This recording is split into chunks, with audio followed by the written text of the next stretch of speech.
Hello students, मैं सत्येंद्र शर्मा। और आज की वीडियो में हम लोग एक अपना जो चैप्टर चल रहा था ट्रायंगल, उसका बहुत ही इम्पोर्टेंट थ्योरम पाइथागोरस प्रमेय, ठीक है, पाइथागोरस थ्योरम, इसका अध्ययन करेंगे।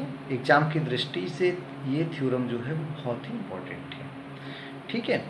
पाइथागोरस थ्योरम होता क्या है, हम सब जानते हैं कि अगर कोई आपका ये समकोण त्रिभुज बना हुआ है तो इसके कर्ण का वर्ग अन्य दो भुजाओं अर्थात लंब और आधार के वर्गों के योग के बराबर होता है, ठीक है। इस पाइथागोरस थ्योरम को पढ़ने से पहले अगर हम देखें तो वास्तव में पाइथागोरस थ्योरम के जो है वो दो पार्ट में सिद्ध की गई है, लेकिन यहाँ पे एक और थ्योरम को यहाँ पे नाम दिया है। वास्तव में ये थ्योरम जो है वो पाइथागोरस थ्योरम को सिद्ध करने के पहले सिद्ध की जाती है, अर्थात that is a part of Pythagoras theorem, ठीक है। चलिए देख लेते हैं। यहाँ पे इन्होंने दो थ्योरम करके एनसीईआरटी ने दो थ्योरम बना दिया है। एक आपका थ्योरम 6.7 है और एक हमने जो नीचे लिख रखा है थ्योरम 6.8 है। 6.8 जो है वो मेनली इसी को हम आपका पाइथागोरस थ्योरम कहते हैं। इसकी हेल्प मतलब जिसकी हेल्प से हम सॉल्व करेंगे इसको, उसके लिए इन्होंने थ्योरम 6.7 करा है, जिससे हम आगे क्वेश्चन को भी सॉल्व करने में हमें थोड़ा इजी रहेगा, ठीक है। चलिए, तो थ्योरम आपका 6.7 है, अर्थात प्रमेय 6.7 ये कह रहा है यदि किसी समकोण त्रिभुज के समकोण वाले शीर्ष से कर्ण पर लंब डाला जाए तो इस लंब के दोनों ओर बने त्रिभुज संपूर्ण त्रिभुज के समरूप होते हैं तथा परस्पर भी समरूप होते हैं। समझ लीजिए क्या कहना चाह रहा है। यहाँ पे ये आपका समकोण त्रिभुज है जिसका नाम है ABC, ठीक है। और अगर इस समकोण त्रिभुज में हम समकोण, जहाँ पे हमारा कोण भी समकोण है, त्रिभुज ABC का कोण भी कैसा है, समकोण है, ठीक है ना। तो अगर हम समकोण त्रिभुज से कर्ण पे लंब डाल दें तो ये दो त्रिभुज बन जाएंगे, एक ये त्रिभुज और एक ये त्रिभुज, ठीक है। तो इसने कहा है कि ये दोनों ही त्रिभुज जो मूल त्रिभुज है उसके समरूप होंगे, अर्थात जो तुम्हारा त्रिभुज बन रहा है BDC, ये भी त्रिभुज ABC के समरूप है, और एक आपका दूसरा त्रिभुज है ADB, ये भी आपका त्रिभुज ABC के समरूप है। इस चीज़ को हमारे लिए सिद्ध करना है, और जब हम ये सिद्ध कर देंगे कि ये भी पूरे के समरूप है, नीचे वाला भी पूरे के समरूप है, इसका मतलब ये दोनों भी आपस में कैसे हैं, समरूप है। बस इतनी सी बात को हमें क्या करना है, प्रूव करना है, ठीक है। तो सबसे पहले ज्ञात है, कोई भी थ्योरम है उस थ्योरम का जो पार्ट होता है वो यहीं से शुरू होता है। सबसे पहले ज्ञात है, क्या ज्ञात है, देखिए इसमें ज्ञात है एक समकोण त्रिभुज ABC, ठीक है, जिसमें क्या है, जिसमें BD लंब है, BD परपेंडिकुलर है किस पे, AC पे। इतना आपका इसमें दिया है। सिद्ध क्या करना है, तो सिद्ध करना है हमारे लिए। अब देखो यहाँ सिद्ध करने के लिए, चलिए मैं लिखने की कोशिश करता हूँ, शायद ठीक ही होगा। सिद्ध करना है, वैसे समझ लीजिए मैंने क्यों कहा शायद ठीक ही होगा, ठीक है। इसमें त्रिभुज हमने कह तो दिया कि ये वाला जो त्रिभुज है ये पूरे त्रिभुज के समरूप होगा और ये वाला त्रिभुज इसके भी समरूप होगा, लेकिन लिखेंगे कैसे, तो हम इसको लिख रहे हैं। सबसे पहले सिद्ध करना है त्रिभुज ABC, ये हमने बड़ा वाला त्रिभुज ले लिया, मूल वाला त्रिभुज, त्रिभुज ABC ये समरूप है। अब कौन से त्रिभुज के समरूप है, नीचे वाले त्रिभुज का अगर हम नाम लिखें तो अब नीचे वाला त्रिभुज हमारा BDC भी हो सकता है, CDB भी हो सकता है, BCD भी और CBD भी हो सकता है, बट हम इसके समरूप कैसे लिखेंगे, तो देखिए लिखने की एक तरीका होता है। हमने त्रिभुज ABC लिया, अर्थात हमने जो है वो बड़ा वाला त्रिभुज लिया ऊपर वाला, ठीक है, ये पूरा त्रिभुज ABC लिया है। अब एक हमने त्रिभुज नीचे वाला लिया है, इसमें कॉमन क्या है, C, तो C सबसे लास्ट में लिखेंगे हम, त्रिभुज C, ठीक है। और B क्या है, देखो बड़े वाले त्रिभुज का कोण B समकोण है तो ये बीच में आएगा, मतलब समकोण बीच में आएगा, तो इस नीचे वाले त्रिभुज का समकोण क्या है, D, तो यहाँ पे D आ जाएगा, अर्थात हो जाएगा तुम्हारा त्रिभुज BC BDC। नहीं समझे लिखने का तरीका क्या है, ये दोनों त्रिभुजों में इस वाले त्रिभुज का नाम हमने लिखा था ABC, जिसमें दोनों में कॉमन कौन सा था, एक ये वाला मतलब पूरा त्रिभुज ABC हो गया, एक छोटा वाला त्रिभुज हो गया, दोनों में कॉमन हो गया C, तो C कॉमन सेम प्लेस पे रखेंगे। ठीक है, उसके बाद क्या करना था आपको, उसके बाद ये देखना है कि इसका जो बड़ा वाला त्रिभुज था उसका कोण B समकोण है, समकोण बीच में आया है, तो इस वाले त्रिभुज में समकोण क्या है, D है, तो उसे बीच में रखना है, बचा हुआ बाद में रख दीजिए। अब ये किसके समरूप है, 3 त्रिभुज है ना, त्रिभुज, अगला त्रिभुज कौन सा, अब हमें लेना ऊपर वाला त्रिभुज, मतलब जो बड़ा वाला त्रिभुज है वो इसके भी समरूप है और इसके भी समरूप है, ये सिद्ध करना है, अर्थात तीनों त्रिभुज आपस में समरूप हैं। तो फिर देखो भैया, इन दोनों में कॉमन क्या है, मतलब ये पूरे ABC इसमें त्रिभुज कॉमन क्या है, A कॉमन है। बस इस चीज़ को लिखना सीख जाइए, सब कुछ आ जाएगा, कुछ भी नहीं इस एक्सरसाइज में। बट समरूप त्रिभुजों को पहचानना मतलब लिखते कैसे, कौन किसके समरूप है। तो एक बड़ा वाला त्रिभुज ABC, ये पूरा बड़ा वाला हो गया, एक हमारा ये ऊपर हुआ आपका ABD, कैसे लिखा जाएगा, सबसे पहले कॉमन, सबसे पहले A है ना, A कॉमन है तो हमने A लिख दिया। उसके बाद देखिए समकोण आया, तो समकोण कौन है, D है, तो हमने इसके क्या कर दिया, D कर दिया। उसके बाद क्या है आपका जो बचा हुआ तीसरा है, तो तीसरा त्रिभुज हमारा कौन सा, हम ये वाला ले रहे हैं ना, AD क्या आ जाएगा, B। ठीक है, इतनी सी बात है। इन त्रिभुजों को हमें क्या करना है, समरूप दिखाना है। चलिए, इसके लिए उपपत्ति, उपपत्ति में बिल्कुल कुछ भी नहीं है। ठीक है, प्रूफ में इसके बिल्कुल कुछ भी नहीं है। कैसे, तो देखिए, सबसे पहले हम ले रहे हैं त्रिभुज, जो हमें लेना है ABC बा त्रिभुज, दूसरा वाला हम ले रहे हैं, अब यही क्रम में लेंगे BDC, BDC में क्या हो जाएगा, सबसे पहले कॉमन क्या है, एंगल V, तो angle V equal to angle V, ये कैसा हो गया आपका, कॉमन हो गया ना। ठीक है, फिर क्या हो जाएगा, बड़े वाले त्रिभुज का कोण B, सॉरी ये आप हम लोग यहाँ पे करा है, एक मिनट, त्रिभुज ABC ले लिया, कोण B इसका 90 डिग्री है, कोण V इक्वल टू, इसमें कॉमन क्या है, इस दोनों त्रिभुजों में ABC और BDC, जो कोण B है, ये कोण B पूरा ये है बड़े वाले त्रिभुज का, ठीक है, और छोटे वाले त्रिभुज का इतना, अर्थात B कॉमन नहीं है, ये कोण C है, कोण C इक्वल टू कोण C, दोनों त्रिभुज लेंगे तो उनमें कोण कॉमन कौन सा होगा, कोण C इक्वल टू कोण C, दोनों कैसे हो गए, कॉमन हो गए।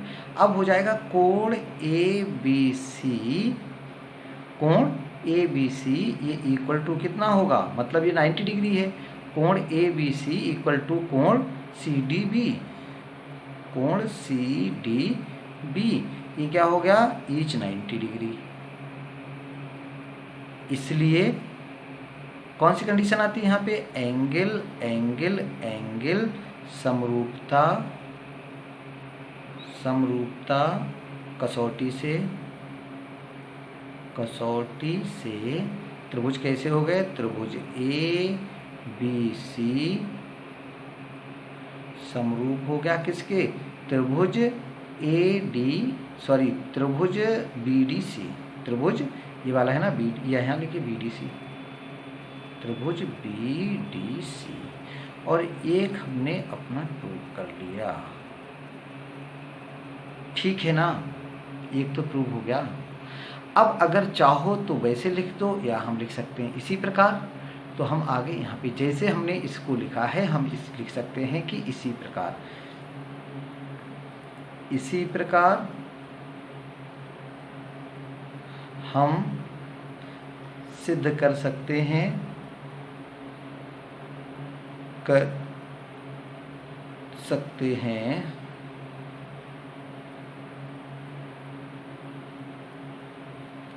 कि दूसरा वाला त्रिभुज हमने यहाँ पे भी लिखा था कि त्रिभुज ABC, वही बड़ा वाला त्रिभुज, देखो हमने इसको इसके समरूप सिद्ध कर दिया है, अब इसको इसके और करना है, तो समरूप हो जाएगा किसके, त्रिभुज ADB,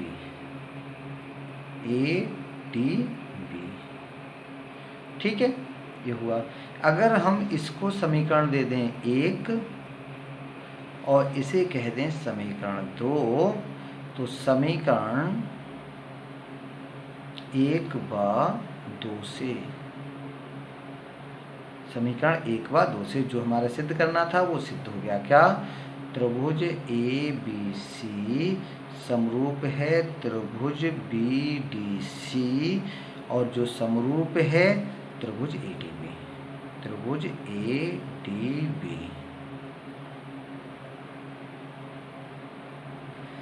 जो लाइन यहाँ पे लिखनी है, हमने लिखी है कि हम सिद्ध कर सकते हैं कि आपको क्या करना है, इसी तरह से 3 लाइनें भैया लिखनी है। 2 त्रिभुज ले लेना, एक कॉमन हो जाएगा, एक 90 हो जाएगा, फिर लिखना। अर्थात आपको ये जो हमने यहाँ पे लिखा है इसको फिल करना है। इसी प्रकार हम सिद्ध कर सकते हैं, नहीं आपको इसी प्रकार सिद्ध करके दिखाना है, क्योंकि इसने वहाँ बोला है दोनों अलग अलग ही आपको दिखाने हैं। ठीक है, कभी कभी आ सकता है कि आपको दिखाना होगा ये वाला त्रिभुज पूरे के समरूप है, कभी कभी आपको दिखाना होगा ये पूरे के समरूप है। कभी कभी जब वो आ जाए कि दोनों त्रिभुज आपस में समरूप हैं तो हम केवल ऐसे भी लिख सकते हैं कि हम एक त्रिभुज को दिखा देंगे और दूसरे को हम क्या कह देंगे कि इसी प्रकार। बट इन दिस क्वेश्चन आपको क्या करना है, इस गोले में जो हमने लिखा है इसी प्रकार इसकी जगह ये 3 लाइनें जो इधर हैं उनको आपको फिल करना है। ठीक है, चलिए अब हम अगले उसकी बात करते हैं। ये हमारी मेन थ्योरम है जिसे हम कहते हैं आपका पाइथागोरस थ्योरम। ठीक है ना। चलिए है क्या, सब जानते हैं हम लोग क्या है, एक समकोण त्रिभुज में कर्ण का वर्ग शेष 2 भुजाओं के वर्गों के योग के बराबर होता है। ये आपका एक समकोण त्रिभुज है। एक चीज़ अच्छा इसमें और समझने वाली है, अगर हम कहें जैसे बस ज्ञात में क्या पता ना, एक समकोण त्रिभुज ज्ञात है, हम यहाँ लिखते हैं ज्ञात है एक समकोण त्रिभुज ABC। ठीक है, एक समकोण त्रिभुज ABC। तो जब हम यहाँ लिखते हैं समकोण त्रिभुज ABC तो जो यहाँ पे मिडिल लेटर होता है this angle represent 90 degree, means यहाँ पे जो आपका एंगल मीन्स जो एंगल V है ना दैट इज 90 डिग्री। जो भी आप अगर मैं यहाँ पे लिखता ट्रायंगल ACB, क्या लिख देता मैं, सपोज करिए हम यहाँ पे लिखे होते ट्रायंगल ACB। ठीक है, then angle C will be 90 degree, means जो मिडिल में आता है वो कितना होता है 90 डिग्री है। और अगर हमने ऐसे ही लिखा है कि त्रिभुज ABC, ठीक है, मिडिल में कुछ नहीं मतलब वो नहीं लिखा है तो आपका मिडिल एंगल 90 डिग्री होगा। अगर इसके अलावा त्रिभुज ACB है तो अगर आपका कौन सा 90 डिग्री, जैसे सपोज करिए आपका तो एंगल B ही 90 डिग्री है तो आपको आगे लिखना पड़ेगा त्रिभुज ACB एक समकोण त्रिभुज है जिसमें कोण B समकोण है। अगर हमने ऐसा कुछ नहीं लिखा है कि एक समकोण त्रिभुज ABC, इट मीन्स यहाँ पे एंगल B जो है वो कितना है 90 डिग्री है। ठीक है, इसीलिए हमने ऊपर भी नहीं लिखा था, खाली एक समकोण त्रिभुज ABC लिख दिया था क्योंकि हमारे दोनों फिगर कैसे हैं, सेम है। ठीक है, अच्छा सिद्ध क्या करना है, यहाँ हमें सिद्ध करना है कि कर्ण का वर्ग, अब कर्ण क्या है आपका AC स्क्वायर, तो AC स्क्वायर बराबर होगा AB square plus DC square. ठीक है, ऐसा हमारे सिद्ध करना है।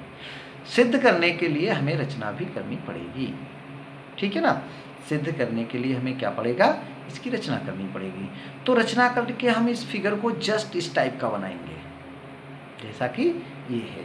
ठीक है, ये क्या है, ऐसा ही बनाएंगे। अर्थात हमने इससे इस पर रचना कर दे रहे हैं, BD एक लंब खींच दे रहे हैं। यहाँ पे ये कितना है 90 degree, this point is D। तो हमें रचना क्या करना है, हमें रचना करना है समकोण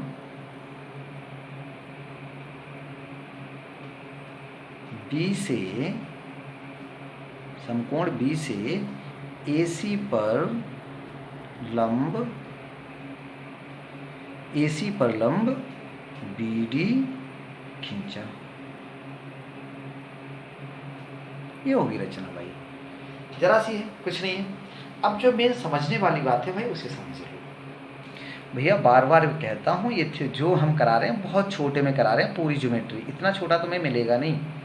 ठीक है, उसके बाद अगर समझ में नहीं आ रहा है फिर भी आप इसे जब क्वेश्चंस को 1-2 बार देखिए तभी आएगा। और इस थ्योरम को तो स्पेशली आप 2-3 बार करके देखिए, कम से कम 2 बार इसका वीडियो देखो। ठीक है, उसके बाद इसे फिर एक बार करके देखो, आई थिंक समझ में आ जाएगा। अगर थ्योरम ये समझ में आ गई तो आगे के सारे क्वेश्चन आ जाएंगे, और एग्जाम की दृष्टि से आपकी थ्योरम भी बहुत इंपॉर्टेंट है। चलिए अब बात करते हैं इसे प्रूव कैसे करना है। रचना हो गई। अब यहाँ पे हम लिख सकते हैं, हम जानते हैं कि हम